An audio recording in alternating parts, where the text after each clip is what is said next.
Action. Hi, I couldn't help overhearing you in the shop. I'm Nikki Martin. Sorry about Daddy. It was meant to be the beginning of a new career. At 21, Carita Ridgway was already an accomplished model and now trying to make it in the movies.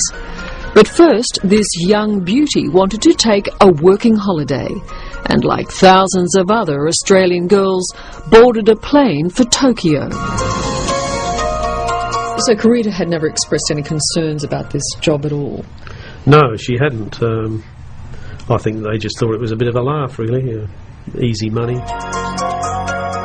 What happened to Carita in Japan has, until now, been a mystery. It's a horrifying story.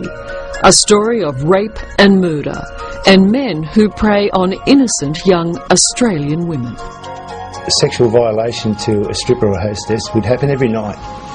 Every night. Every night an Australian girl is abused? Yep. Every night. And is it reported to police? No.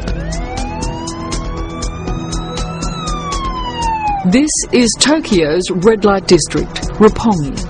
It's a Saturday night, and like millions of other Japanese men, Mr. Sagawa is looking for love, and in particular, the love of a young Western girl. Especially white young girls. You just love young white girls? Yeah, blonde hair and blue eyes and white skin. Mr. Sagawa's heart has already been broken once He's Australian. by a young Australian dancer whom he showered with gifts and money. And where is this? In Canada, Toronto. So you went on holidays together? Yes. But the 22-year-old Melbourne girl was lucky, for she quickly learned that her mild-mannered boyfriend had a despicable secret. Very difficult question. I wanted to eat her. She looks very delicious. For the shocking truth about Issei Sagawa is that he's a psychopath, a killer. He's Japan's most notorious cannibal. First part I ate is from her hips. Yeah. I don't know why, but the hips of the girls really attract me. It was in Paris 20 years ago that we first heard about Issei Sagawa. One night he lured a young woman named Renee Hartfeld to his apartment. There he shot her, methodically cooked her, then ate her body. But Issei Sagawa got away with murder. Judged incurably insane by a French court, he was deported back to Japan. And once there, his influential and very wealthy father ensured that he's never spent a day in jail. A lot of pictures with beautiful girls. There certainly are a lot of pictures. Yeah. Here in his bedroom, Sagawa proudly keeps a record of his obsession. Now he'd like another Australian girlfriend, preferably one that he can add to his trophy wall. Are you shocked? Yes, I'm shocked. I know I'm That's crazy.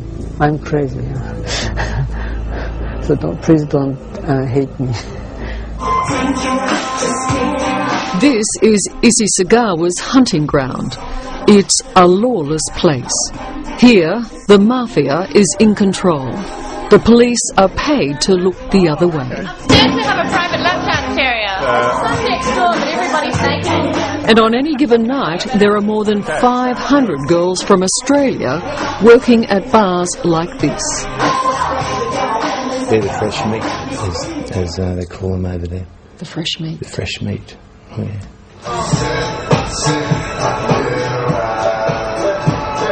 Were you working for the Yakuza, the Japanese Mafia?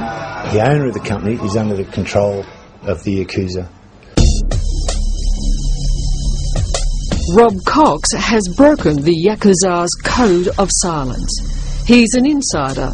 He once worked for a Tokyo strip club. Cox says it's a world where money can buy you anything. Sex, drugs, and even the police. The police and the Yakuza work hand in hand to make sure that the sex industry keeps spinning around and around. Sometimes you can make up to 10 grand a week or more, you know. Like every Australian girl who arrives here, Vanessa had to make a choice. She could work in a hostess bar, which involved nothing more than talking with Japanese businessmen, or, for 4 times the money, she could become a stripper. Part of the job entails, does it not, dealing with perfect strangers who do want to touch you? Yeah. So what do you do about that? Well, that's why most of the girls get mixed up with, you know, alcohol and drugs. It has to be said that not all of the young Australians who arrive here succumb to this lifestyle. One was Karita Ridgway, the aspiring actress who'd been trying out for movie parts back home. Look up. Yeah, that's all right. She had a great sense of humour. She used to keep us in stitches as a kid because she'd mimic all her teachers at school, and she'd have them down pat. Karita's dad, Nigel, wasn't worried when she left for Japan in 1991 and found a job in a hostess bar. Did she ever express feeling unsafe? No. In fact, the opposite. They said that they always felt safe. But then Karita was asked to go out on a dohan, a Japanese practice where clubs allow a customer to take a hostess out on a date. In most cases, the girl will go for dinner with the customer. Like the customer will take you to Ginza, take you shopping, buy you Gucci, you know, shoes, handbags, that sort of thing. Once you're taken away, anything can happen. Oh, definitely. I think, well, obviously it's very dangerous.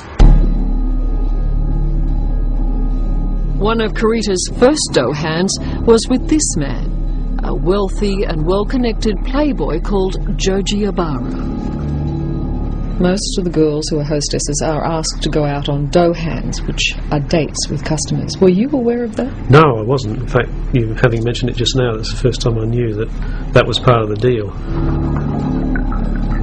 Joji Obara seemed charming and invited Karita back to one of his luxury apartments for a drink.